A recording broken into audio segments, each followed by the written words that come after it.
అదే తర్వాత ఏం జరిగిందో ఇప్పుడు కంటిన్యూ చేయాలి కాబట్టి లెసన్ గుర్తుపెట్టుకోండి. ఇది ఒక చిన్న జస్ట్ ఒక ఉదాహరణ చెప్తాను. ఒక చిన్న కథ ఏంటంటే, ఒక రాజ్యంలో ఒక రాజుకి మరి కుమార్తె ఉంది. ఆమె కుమార్తెకి మంచి యవనస్తుని చూసి వివాహం చేయాలని ఆలోచించి అతనికి రాజు ఏం నిర్ణయం తీసుకున్నాడంటే,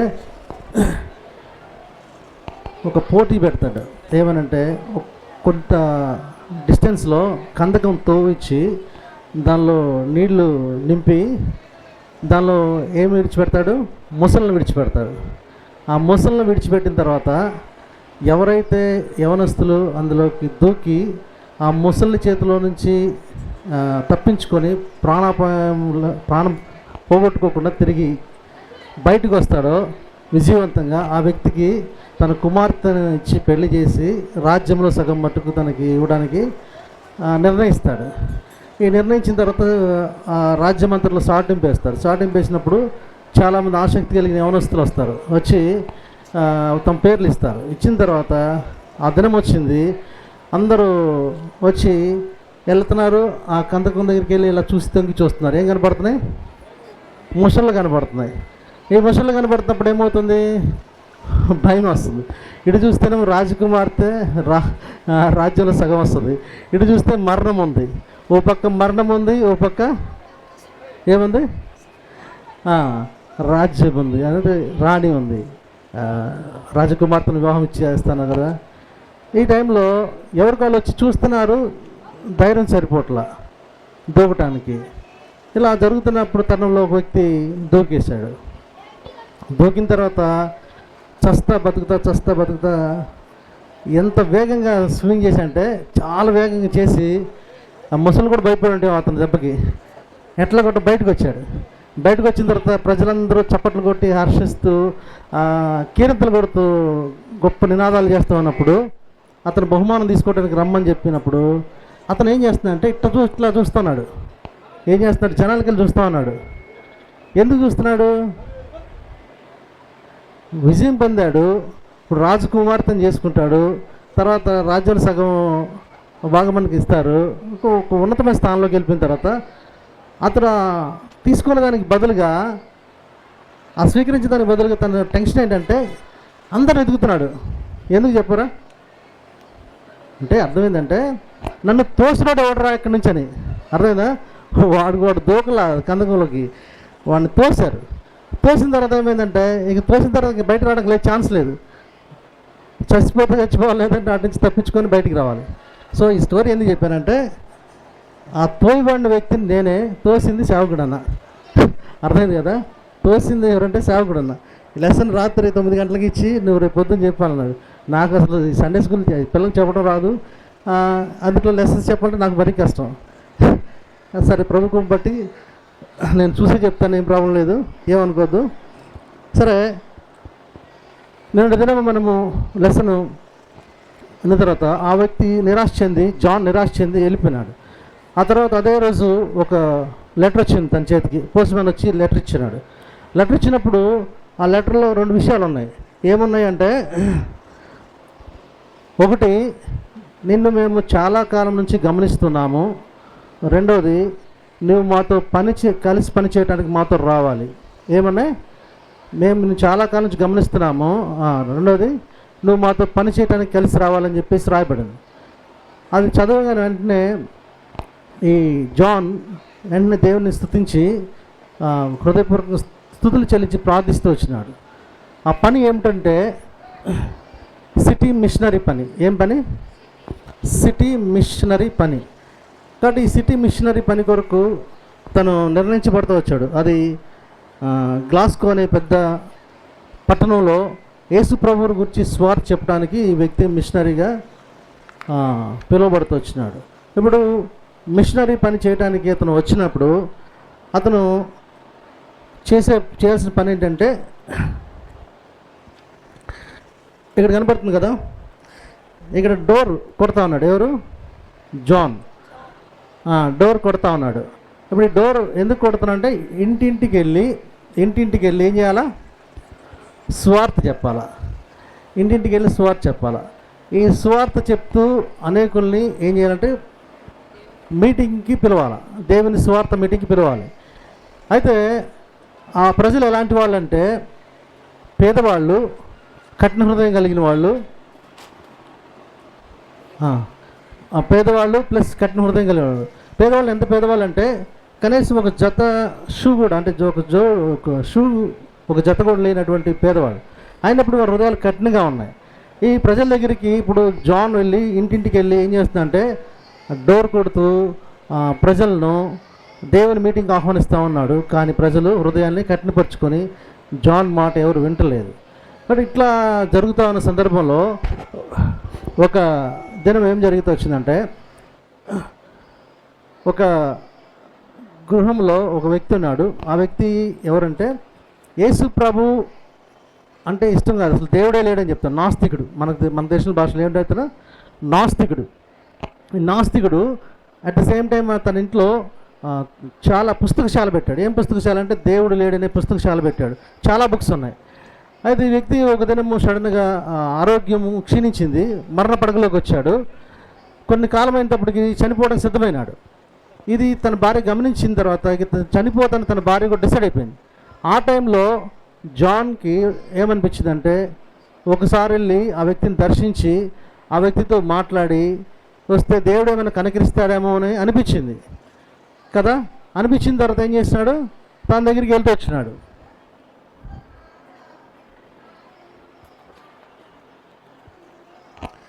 ఇతను ఈ నాస్తికుడు ఎక్కడున్నాడు, మంచం మీద పడుకున్నాడు.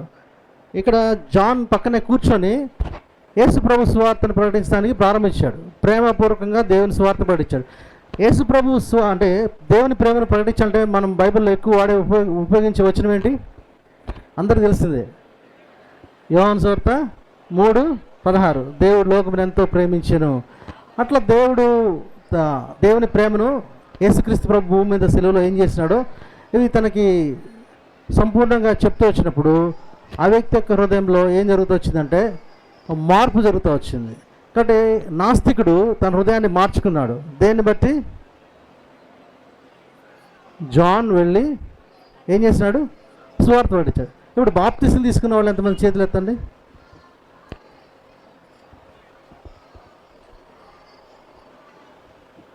సరే, తమ్ముడు కొత్త కాబట్టి పర్లేదులే, నిన్ను వదిలేస్తానులే. మీరు ఎప్పుడైనా ఎవరికైనా మీ నైబర్స్ కానీ మీ కొలీగ్స్ కానీ లేకపోతే మీ క్లాస్మేట్స్ కానీ ఎవరికైనా సరే మీ బంధువుల్లో కానీ రోగంతో ఉన్నప్పుడు పడకలో ఉన్నప్పుడు వెళ్ళి సువార్త చెప్పారా? ఒక్కరు కూడా చెప్పలేదా? సువార్త మనకి ఇవ్వబడిన ఆధిక్యత, సువార్త చెప్పాలి. ఇప్పుడు జాన్ సువార్త చెప్పకపోతే ఈ నాస్తికి రక్షించబడేవాడా కదా? మనం ఏం చేయాలి, మనకు తెలిసిన వారు ఎవరైనా ఇట్లా ఇబ్బందులు ఉన్నప్పుడు, మరణ పడకలు ఉన్నప్పుడు కానీ అనారోగ్యంతో ఉన్నప్పుడు కానీ వెళ్ళి ఏం చేయాలి, మనం ఏం చేయాలా, సువార్త ప్రకటించాలా.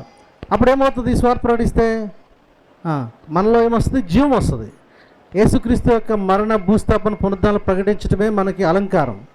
యేసుక్రీస్తు ప్రభు యొక్క మరణ భూస్థాపన పునరుద్ధానం మనం ప్రకటించినప్పుడు, సువార్త ప్రకటించినప్పుడు మనలోకి ఏమొస్తుంది, దేవుని జీవం వస్తుంది. లేకపోతే మరణము చాప కింద నీరులాగా మనలో పనిచేస్తూ ఉంటుంది. కాబట్టి గుర్తుపెట్టుకోండి, రక్షించబడిన తర్వాత మనకు తెలిసిన వారి దగ్గరికి వెళ్ళి వ్యక్తిగత సువార్త చెప్పాలి. వ్యక్తిగత సువార్త చెప్పడం ద్వారా వాళ్ళలో జీవం వస్తుంది, మనలో కూడా ఏమొస్తుంది, దేవుని జీవం వస్తుంది. కాబట్టి వాళ్ళు రక్షించబడితే ఏమవుతుంది అంటే మనకి పరలోకంలో బహుమానంగా మార్చబడుతుంది. కానీ ఇప్పుడు జాన్ ఏం చేశాడంటే ఈ మరణ పడకలో ఉన్న వ్యక్తి దగ్గరికి వెళ్ళి సువార్త చెప్పినప్పుడు అతను యేసుప్రభుని అంగీకరించాడు. ఇప్పుడు యేసుప్రభుని అంగీకరించిన తర్వాత ఏం చేయాలి, ప్రశ్న అర్థమైందా? యేసుప్రభుని అంగీకరించిన తర్వాత ఏం చేయాలి? ఇక్కడ చూడండి, ఇప్పుడు ఏం చేస్తున్నాడు, ఇక్కడ తన భార్యను తన కుమార్తెను పిలుచుకొని వాళ్ళు ముగ్గురు కలిసి తన ఇంట్లో తన దగ్గర ఉన్న బుక్స్ అన్నీ కూడా చించి ఏం చేస్తున్నాడు, ఇక్కడ కాల్ చేస్తున్నాడు కదా. తన పుస్తకశాలలో ఉన్న పుస్తకాలన్నీ కాల్ చేస్తున్నాడు. ఇప్పుడు కాల్స్తున్నాడు కదా, ఇక్కడ ప్రశ్న, బైబిల్లో ఈ సందర్భానికి సంబంధించి ఏమైనా గుర్తొచ్చిందా మీకు? ఇప్పుడు సందర్భం గుర్తొచ్చిందా? కొత్త నిబంధనలో ఇక్కడ బుక్స్ కాల్చేయబండి కదా, నాస్తికుడు యొక్క బుక్స్ కాల్చేశాడు. దీనికి సంబంధించి ఏమైనా ఐడియా ఉందా? చదవండి ఒకళ్ళు, అపొస్తలుల కార్యం 19:19.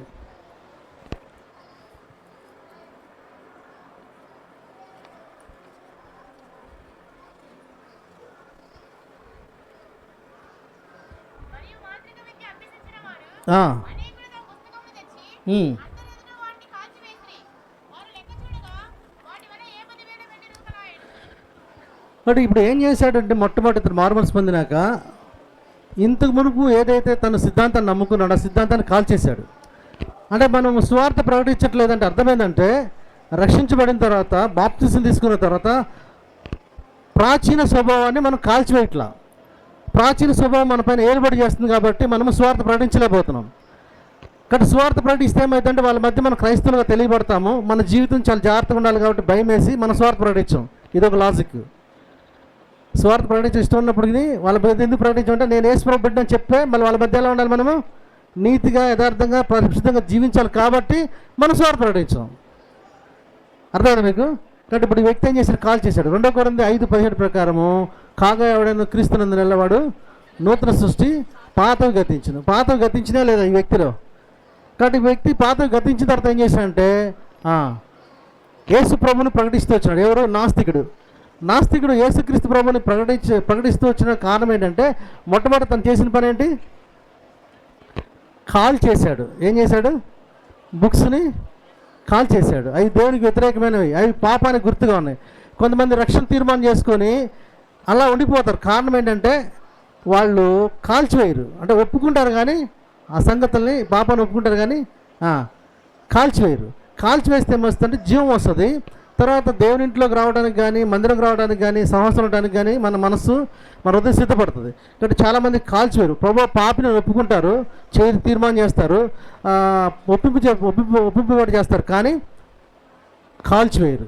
కాబట్టి ఇక్కడ రాయబడిన చదువుబడుతున్న చూసిన ప్రకారం అతను కాల్చివేశాడు. రెండోది ఏం చేసినాడు? స్వార్థ ప్రకటించాడు. కాబట్టి ఇప్పుడు స్వార్థ ప్రకటించడంటే నువ్వు కాల్చివేసాలని కాల్చివేయాల. బాప్తిసం అయితే పొందేవు కానీ కాల్చివేయాల్సిన వాటిని కాల్చివేయాల. ఇక్కడ ఈ మధ్యాహ్నం ఉదయకాలం తీర్మానం చేసుకో, ఏదైతే నువ్వు స్వార్థ చెప్పడానికి ఆటంకం ఉందో దాన్ని కాల్చివేయడానికి తీర్మానం చేసుకో. కాల్చివేయడానికి నువ్వు తీర్మానం చేసుకున్నప్పుడు నీలో స్వార్థ చెప్పాలని ఫైర్ వస్తుంది. లేకపోతే అందరితో పాటు మనం కూడా ముద్ర వేయించుకున్నాం కదా. ఏం ముద్ర? తండ్రి యొక్క, కుమారుని యొక్క, పరిశుద్ధాత్మ యొక్క నామంలోనికి మీకు అదే ముద్ర. ఎఫెసీ 1:13, ఎఫెసీ 4:30. ఆత్మచేత ముద్రించబడ్డాం కానీ ఆత్మకార్యం జరగట్లేదు. అర్థమైందంటే కాల్చివేయాల. కాబట్టి ఈ ఉదయకాలంలో నీలో జీవితంలో ప్రభు ఏదైతే కాల్చివేయాలనుకున్నాడో వాటిని కాల్చివేయి. అప్పుడు నువ్వు ప్రభు కొరకు సువార్త వెలిగించబడతావు. కాబట్టి ఈ వ్యక్తి అలా చేస్తూ వచ్చినాడు, దేవుని ప్రకటిస్తూ వచ్చినాడు. తర్వాత ఒక స్త్రీ తన దగ్గర పరిగెత్తుకొని వస్తుంది. ఎవరి దగ్గరికి అంటే జాన్ దగ్గరికి పరిగెత్తుకొని వస్తుంది. జాన్ దగ్గరికి వచ్చిన తర్వాత, నువ్వు నాకు సాయం చేయాలని చెప్పి ఆ స్త్రీకి చెప్తుంది. జాన్ అడుగుతుంది. అడిగితే ఏంటంటే అతన్ని ఒక దగ్గర తీసుకెళ్తుంది. ఒక యవనస్తుడు మద్యానికి బానిసైపోయి ఆ వ్యసనాన్ని వదులుకోలేక ఒక దినము తీర్మానం చేసుకుంటాడు, నా లైఫ్ ఇంతే, నా కుటుంబాలకు నెమ్మది లేదు, నా ద్వారా ఎవరికి నెమ్మది లేదు, కాబట్టి నేను చనిపోతానని సిద్ధమవుతున్నాడు. ఆ టైంలో ఈ స్త్రీ ఏం చేస్తుందంటే జాన్ని ఆ చనిపోవాలని సిద్ధమైన వ్యక్తి దగ్గరికి తీసుకుపోయినప్పుడు ఆ వ్యక్తితో స్వార్థ చెప్తాడు. దేవుని ప్రేమను గురించి, దేవుని గురించి చెప్తూ, ఆయన మరణ భూస్థాపన దాన్ని ప్రకటిస్తూ, ఈ వ్యసనాల నుంచి మానుకోవాలంటే ఒకటే మార్గం, ఆయన ప్రభువైన యేసుక్రీస్తు అని చెప్పాలి. కాబట్టి మనం కూడా మన చుట్టుపక్కల ఎవరైనా వ్యసనాలతో ఉంటే, రక్షణ లేని వారికి వారిని యేసు ప్రభువు చూపిస్తే సిలువ దగ్గర తీసుకురావాలి. సిలువ ఏం చేస్తుంటే ఆ బానిసత్వ సంఖ్యలు తెంచేస్తుంది. ఇంక ప్రపంచంలో ఎవరు తెంచలేరు. ఎందుకంటే మార్క్స్ 5 వాడు సమాధుల్లో ఉండి గాయపరుచుకుంటున్నాడు, సంఖ్యలు ఉన్నాయి, వాడు తుత్తిళ్ళు చేస్తూ వచ్చినాడు. కాబట్టి వాని యొక్క సంఖ్యలు అంటే పాపపు కట్లను తెంచినాడు ప్రభువైన యేసుక్రీస్తు. కాబట్టి సిలువ దగ్గర తీసుకొస్తే సిలువ ఏం చేస్తుందంటే కట్లు తెంచుతుంది, పాపపు కట్లు తెంచుతుంది. జాన్ చేసిన పని ఏంటంటే ఈ వ్యసనానికి బానిసై మరణానికి సిద్ధమై చనిపోవడానికి సూసైడ్ చేసుకున్న సిద్ధపడిన వ్యక్తిని యేసు ప్రభువులకు నడిపించినాడు. కాబట్టి వ్యక్తి ఈ స్వార్థ చెప్పినప్పుడు ఆ వ్యక్తి మారు మనసు పొందడానికి సిద్ధపడుతూ వచ్చినాడు. చెప్పినాడు, ప్రార్థన చేద్దామని చెప్పినాడు. మన ఇద్దరు కలిసి ప్రార్థన చేద్దాం. ఇట్లా మోకాళ్ళ మీదకి వచ్చారు. ఇద్దరు మోకాళ్ళ మీదకి వచ్చిన తర్వాత ప్రార్థన చేయడానికి ప్రారంభించేటప్పుడు ఆ వ్యక్తి ఏమన్నాడంటే, నాకు ప్రార్థన రాదు అన్నాడు. ఏమన్నాడు? నాకు చెప్పండి ప్రార్థన. మన అబ్రాహ్మణ్ ఒక పాట నేర్పించాడు అక్కడ మీటింగ్స్లో, గుర్తుందా? నేను పాపిని యేసయ్య నాకు ఇదే చెప్తున్నాడు ఈయన కూడా నాకు ప్రార్థన రాదు అని చెప్తున్నాడు.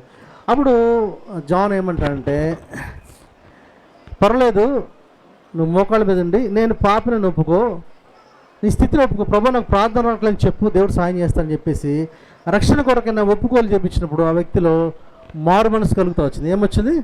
మారు మనసు కలిగింది. ఆ తర్వాత ఆ వ్యక్తి కూడా ఇతరులకు యేసు ప్రభువుని ప్రకటిస్తూ వచ్చినాడు.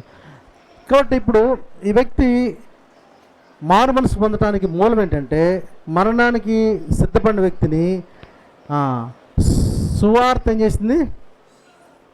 యేసు ప్రభువులోకి నడిపించి ఆ మరణం నుంచి తప్పించి జీవంలోకి ప్రవేశించినాడు. కాబట్టి మనం ఏం చేయాలంటే, ఇట్లా వ్యసనాలకి బానిసలైన వారిని మనం ఏం చేయాలంటే, అది ఏ వ్యసనాన్ని కావచ్చు, వారిని విడిపించడానికి మనము సిలువ దగ్గరికి తీసుకురావాలా, లేకపోతే మందిరం తీసుకురావాలా, మనం సువార్త ప్రకటించాలా.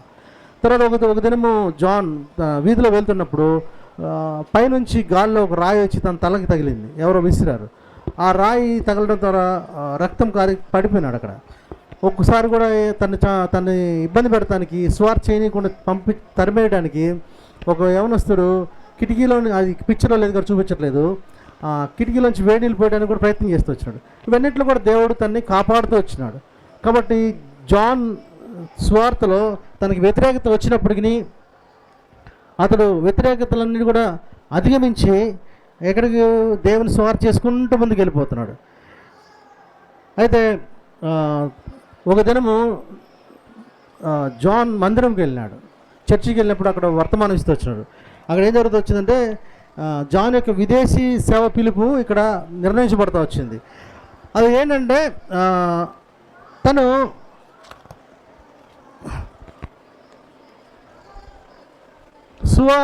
చర్చికి వెళ్ళినప్పుడు అక్కడ దైవజనుడు పాస్టర్ ఏమని ప్రకటిస్తున్నాడంటే, ఒక ప్రదేశం ఉంది, ఆ ప్రదేశం పేరేం రాయబడిందంటే న్యూ హెబ్రైటిస్ అంటే ఈ ద్వీపము ఎక్కడన్నా ఆస్ట్రేలియా దగ్గర ఉంది. ఈ ద్వీపానికి వెళ్ళాలని చెప్పేసి అక్కడ చాలామంది స్త్రీ పురుషులు వ్యసనాలకు బానిసలు, అంటే యేసు ప్రభువుని తెలియదు, వాళ్ళు నరమాంస భక్షకులు, వారు పుట్టినప్పటి నుంచి జన్మ పాపంతో ఉండి కర్మపాపములు చనిపోయి నరకానికి వెళ్ళిపోతున్నారు. వాళ్ళు రక్షించే వాళ్ళు ఎవరు, వాళ్ళకి విమోచన ఇచ్చేవాళ్ళు ఎవరు, వారికి స్వార్థ ప్రకటించేది ఎవరు అని చెప్పినప్పుడు జాన్ హృదయంలో ఏం కలిగిందంటే, ఒక ఆలోచన కలిగింది. ఏం కలిగిందంటే, నేను వెళ్ళొచ్చు కదా అనే ఒక తలంపు తన హృదయంలోకి వచ్చింది. ఆ తర్వాత ఆయన వర్తమానం ముగించే లోపల జాన్ హృదయంలో ఏమనిపించిందంటే, నేనున్నా నన్ను పంపు అని గట్టిగా అరవాల అనిపించింది, కానీ అరవాల. ఎక్కడుంది బైబిల్లో నేనున్నాను నన్ను పంపించని? యెషయా గ్రంథము 6వ అధ్యాయం 8వ వచనం చదవండి.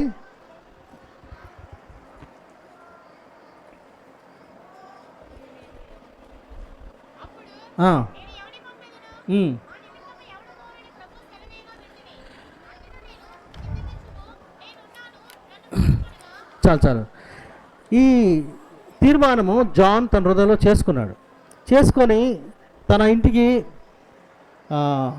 ముందు చర్చికి వెళ్ళాడు. చర్చికి వెళ్ళేసి అక్కడ పెద్దలతో చెప్తూ వచ్చినాడు, ఇట్లా నేను సేవకెళ్ళడానికి, అంటే నరమాంస భక్షకులకి మధ్యకి నేను మిషనరీకి వెళ్ళడానికి నేను సిద్ధమని చెప్పినప్పుడు వారు కూడా చాలా సంతోషించారు.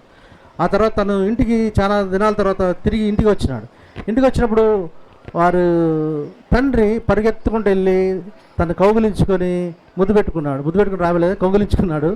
అయిపోయిన తర్వాత కుటుంబ సభ్యులందరూ తన చుట్టూ గుమ్ముగూడిన తర్వాత మాట్లాడుకోవడం అయిపోయి కొంత సమయం అయిన తర్వాత తల్లిదండ్రులు ఇద్దరు మాత్రం ఉన్నప్పుడు జాన్ వాళ్ళ దగ్గర కూర్చొని ఉన్నాడు, వాళ్ళ పేరెంట్స్ దగ్గర.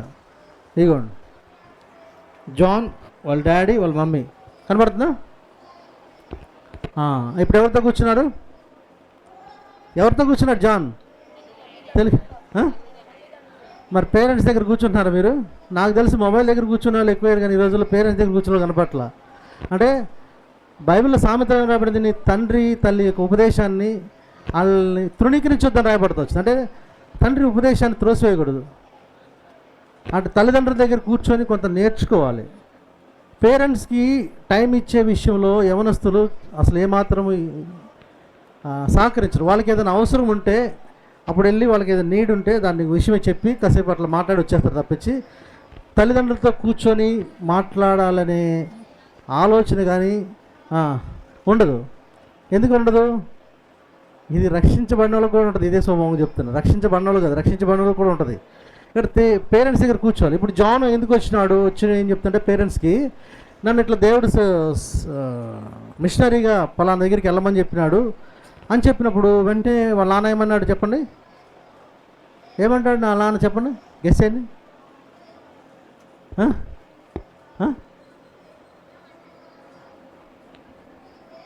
ఉండమంటాడు, పొమ్మను. చాలామంది వెళ్ళమనరు, కానీ ఇక్కడ జాన్ తండ్రి ఏమనంటే వెళ్ళొచ్చు, నువ్వు చిన్నప్పుడే నువ్వు ప్రభువుని అంగీకరించినావు, నువ్వు సువార్త చేయడానికి ఫస్ట్ నుంచి నీకు ఆలోచన ఉంది, అయితే ఇప్పుడు ఆ టైం దేవుడు ఇప్పుడు ఇచ్చినాడు కాబట్టి నువ్వు ఆ దీపానికి వెళ్ళి సువార్త ప్రకటించని చెప్పి తండ్రి కూడా ఒప్పుకుంటూ వచ్చినాడు.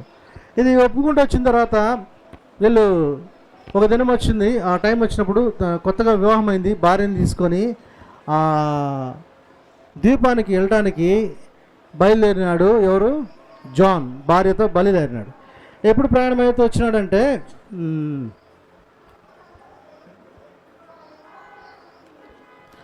ఏప్రిల్ 6, 1858లో తను ప్రయాణమై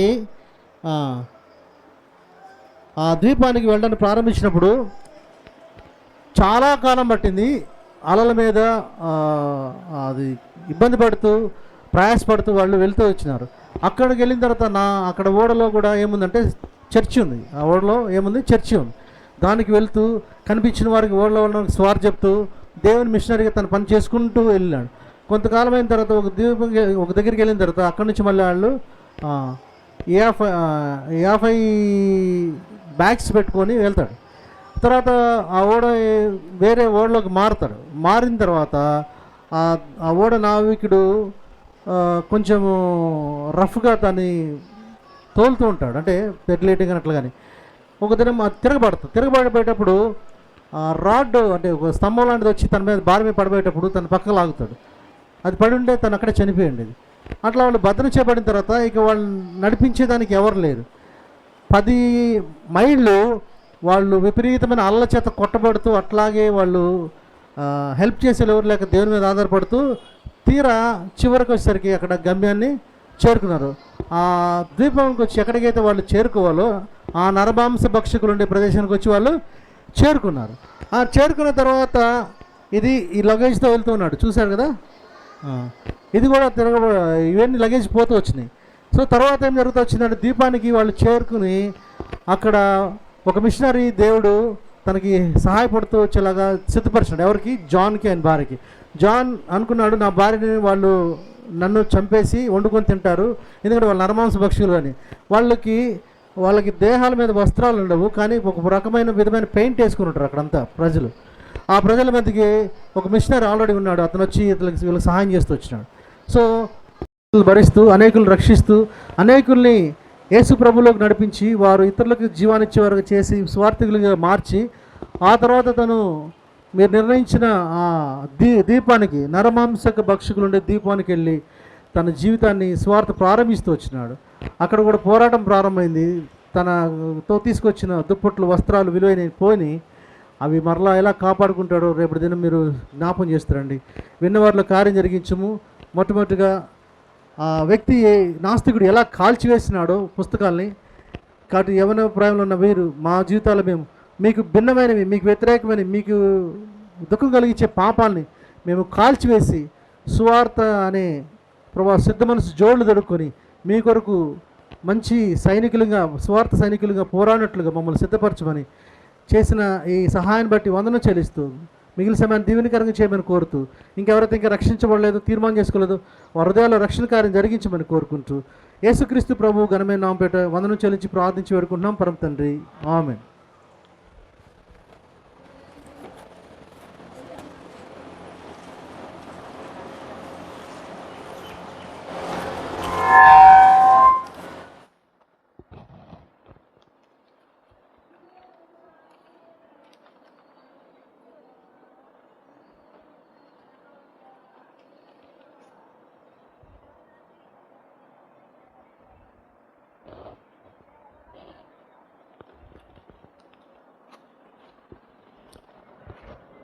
తమ్ముడు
తిన్నారా మీరు?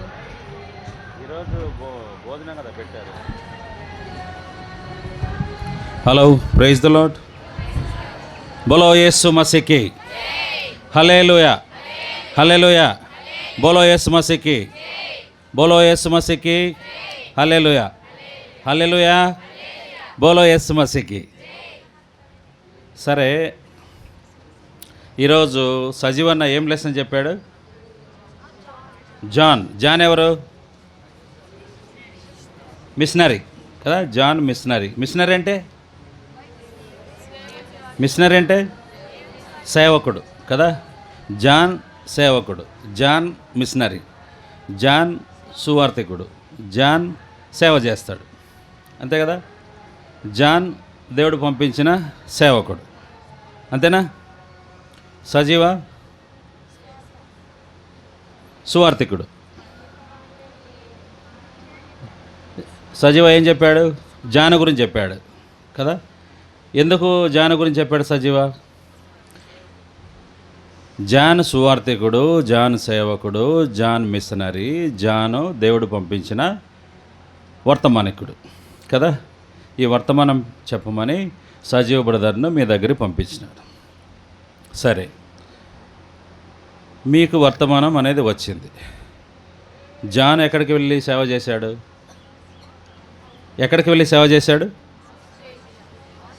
ఆస్ట్రేలియా వెళ్ళి సేవ చేశాడు. కాబట్టి అరణ్యంలో, అడవుల్లో, వీధుల్లో, పట్టణాల్లో, ఎడారుల్లో సేవకులు అవసరం. ఎందుకంటే అక్కడ నశించిపోయే ఆత్మలు చాలామంది ఉన్నారు. యేసుప్రభు అంటే తెలియదు వాళ్ళకు. యేసుప్రభు తెలియని వాళ్ళందరూ నరకానికి వెళ్ళిపోతారు కదా. కాబట్టి అమాయకులందరూ నరకానికి వెళతారు. అందుకనే దేవుడు జాను పంపించినాడు. వాళ్ళందరూ నరకానికి వెళ్తున్నారు, కొంచెం వెళ్ళి నరకంలోకి వెళ్ళొద్దని చెప్పండి అని, నువ్వు పోయి సేవ చేయమని పంపించినాడు. ఆయన వెళ్ళి సేవ చేసినాడు కదా. అట్లా నేను కూడా సేవకు వచ్చా. 35 సంవత్సరాలు అయింది సేవకు వచ్చి. నేను ప్రభు నాతో మాట్లాడాడు సేవ చేయాలి అని. అప్పుడు నేనేం చేశానంటే అన్నీ వదిలేసిన.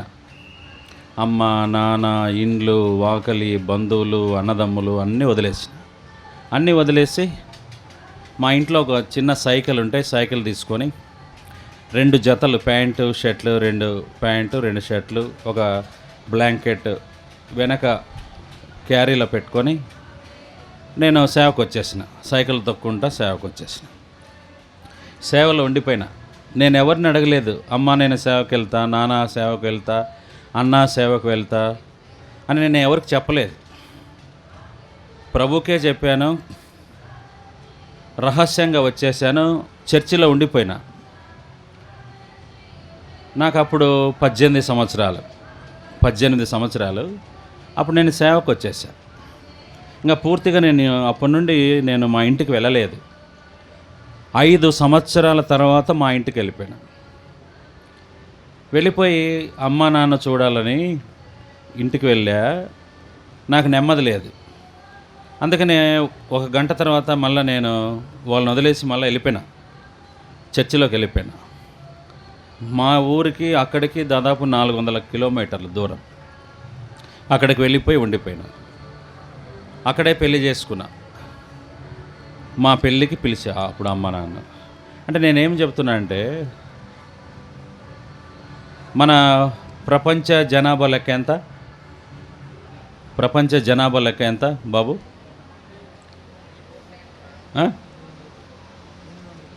800 కోట్లు. మన ఇండియా జనాభా 140 కోట్లు. సరే, 140 కోట్లు. ఈ 140 కోట్లలో ఇప్పుడు మన ఏపీ తీసుకుందాం. ఏపీలో ఒక 8,000 మందే, 800 మందో 8,000 మందో పాస్టర్లు ఉన్నారు. చూడండి, ఇంకా చాలామంది పాస్టర్స్ కావాలి, సేవకులు కావాలి, సేవ చేయాలి. ఉద్యోగస్తులు ఉన్నారు, కలెక్టర్లు ఉన్నారు, రాజకీయ నాయకులు ఉన్నారు, ముఖ్యమంత్రులు ఉన్నారు, ధనవంతులు ఉన్నారు, అందరు ఉన్నారు. ఎవరు లేరు అంటే సేవకులు లేరు. కాబట్టి ఇప్పుడు కాబట్టి ఇప్పుడు ఎవరు కావాలి దేవుడికి? సేవకులు కావాలి. సేవ చేయడానికి సేవకులు కావాలి. కాబట్టి యేసు ప్రభు సేవకుడు, పరిశుద్ధ సేవకుడైన యేసు అని ఉంది. పరిశుద్ధ సేవకుడైన యేసు. కాబట్టి నేను ఎక్కడ ఉందనో నా సేవకుడు అక్కడ ఉంటాడు. నువ్వు ఎక్కడ ఉంటే అక్కడికి వచ్చేస్తాడు యేసు ప్రభు. సేవకుల దగ్గర ఉంటాడు యేసు ప్రభు. కాబట్టి చాలామంది, లక్షల మంది నరకానికి వెళ్తున్నారు. దాన్ని ఆపగలిగేవారు ఎవరు అంటే సేవ చేసే సేవకులు ఆపుతారు. కాబట్టి నువ్వు సేవకు వస్తావా? అందరు కళ్ళు మూసుకోండి, ప్రార్థన చేస్తాం. కళ్ళు మూసుకోండి, ప్రార్థన చేస్తాం. మౌనంగా. ప్రభు చూస్తున్నాడు, ప్రభు గమనిస్తున్నాడు. ప్రభుకు నువ్వు తెలుసు, నీ పేరు తెలుసు, నువ్వు ఎంత చదివావో ప్రభుకు తెలుసు, ఇంకా ఎంత చదవాలో ప్రభుకు తెలుసు, నీ చదువు ఎప్పుడు ఆపాలో ప్రభుకు తెలుసు. నువ్వు ఉద్యోగం చేయాలా అనేది ప్రభుకు తెలుసు, ఉద్యోగం చేయకూడదు అని కూడా ప్రభుకు తెలుసు. నువ్వు సేవ చేసే సేవకుడా సేవకురాలా అనేది ప్రభుకు తెలుసు. కాబట్టి ప్రియమైన యవనస్తుడా యవనస్తురాలా, ప్రభు సేవ నేను చేస్తాను యేసయ్యా, నేను నీ సేవకుడను, నేను నీ సేవకురాలను. ప్రభా, నేను తీర్మానం చేసుకుంటున్నా, నేను నీ సేవకు వస్తాను యేసు ప్రభా, నన్ను వాడుకోనండి యేసు ప్రభా అని ఎవరైనా తీర్మానం చేసుకుంటే, ప్రభు నువ్వు సేవ చేయడానికి ప్రభు నిన్ను బలపరుస్తాడు. ఎంతోమంది సేవకులు హతసాక్షులవుతున్నారు, ఎంతోమంది శిరచ్ఛేదనం చేయబడుతూ ఉన్నారు. వీళ్ళందరూ కూడా సేవకులే, వాళ్ళకి బహుమానాలు ఉన్నాయి, కిరీటాలు ఉన్నాయి. కాబట్టి ఉద్యోగం చేస్తే కిరీటం కాదు, సేవ చేస్తే దేవుడు కిరీటం ఇస్తాడు.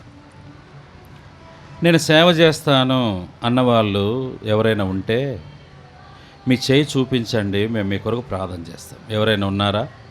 నేను సేవ చేస్తా యేసయ్యా, నీ సేవ చేస్తా, నేను నీ సేవలో నన్ను వాడుకోనండి, నీ సేవకురాలుగా నన్ను చేయండి యేసయ్యా, దయచేసి ప్లీజ్ యేసయ్యా, నీ సేవ చేస్తా యేసయ్యా, నీ సేవ చేస్తా యేసయ్యా అని ఎవరైనా ప్రభువు నీతో మాట్లాడుతుంటే, ప్రభు స్వరం నీకు వినబడుతూ ఉంటే నువ్వు తీర్మానం చేసుకో. అట్లా వాళ్ళు ఎవరైనా ఉంటే మీ చేయి చూపించండి, మేము మీ కొరకు ప్రార్థన చేస్తాం. ఉన్నారా? ఒక అవకాశం దేవుడు ఇస్తున్నాడు, సేవ చేయటానికి అవకాశం దేవుడు ఇస్తున్నాడు. ఉంటే మీ చేయి చూపించండి, మేము మీ కొరకు ప్రార్థన చేస్తాం. ఒక్క నిమిషం ఒకసారి నువ్వు పరీక్షించుకో, ఒక్క నిమిషం ఆలోచించుకో.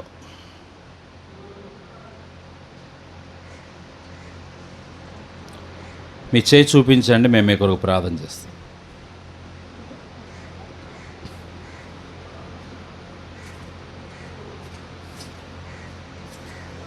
సరే, మనసులో ప్రార్థన చేసుకోండి, మనసులో ప్రార్థన చేసుకోండి. యేసయ్యా, నేను మీ సేవకు రావాలనుకుంటున్నాను, నేను రావాలా వద్దా అని ఎంతమంది ఒక్క నిమిషం ప్రార్థన చేయండి. ఒక్క నిమిషం ప్రార్థన చేయండి.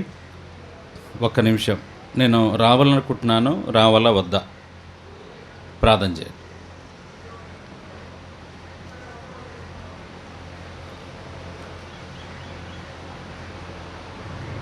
నేను వస్తాను ప్రభా, నేను సేవకు వస్తాను ప్రభా అని నీ మనసులో ప్రార్థన చేసుకో.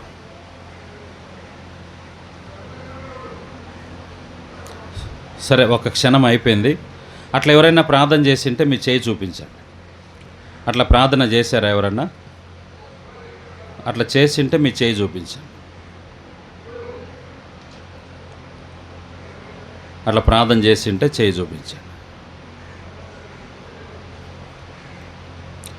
సరే, మీరు ఎవరు చేతులు చూపించలేదు కదా, అయితే ఇంకా మనకు చాలా క్లాసులు ఉన్నాయి.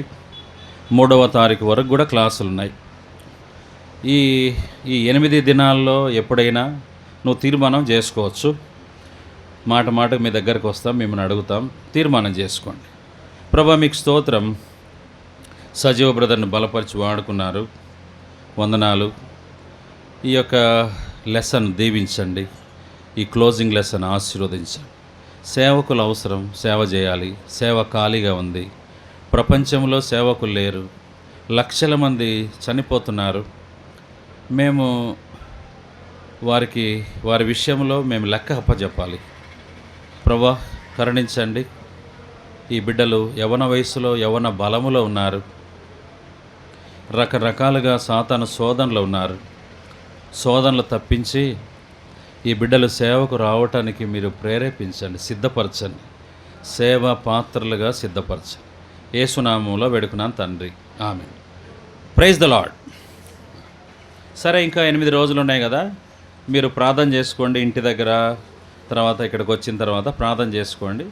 ప్రభు మీతో మాట్లాడితే సేవకు సమర్పించుకోండి. Praise the lord. మీ అందరికీ ఇప్పుడు